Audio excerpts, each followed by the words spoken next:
Kuna ndege inapita juu. Imebeba mawe 500. Zile mawe za kujenga zile za 9. Mawe moja inaanguka. Simebaki mawe ngapi kwa ndege? Ni 499. 499. Na kitu kingine nimeona hiyo ndege imestone. Ndio maana iko hai. Ukitaka kuweka ndovu kwa jeneza, unafanyanga aje? Jesus. Chinja hiyo ndovu. Na unaweka nyingine kwa fridge. Unafungua mlango wa jeneza, unaweka ndovu. Unafunga. Na ukitaka kuweka simba kwa hiyo jeneza, utafanya nini?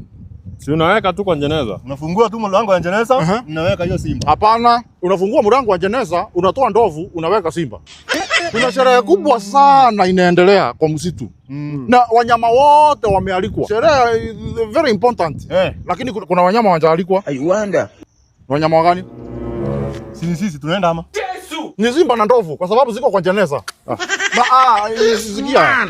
Kuna msichana anavuka mto. Hiyo mto iko na mamba wengi sana. Lakini kwa bahati ya Mungu, anavuka hiyo mto, anaogelea na anaenda anafika huko mwisho. Na hakuna hata mamba moja inamuuma. Kwa nini? Wanajuana. Na wako maji. Allah. Sasa wengine unapatanga mnajuana na wanyama. Bana, mamba zote ziko kwa sherehe yenye iko kwa msitu. Hata sisi tuende sasa wewe.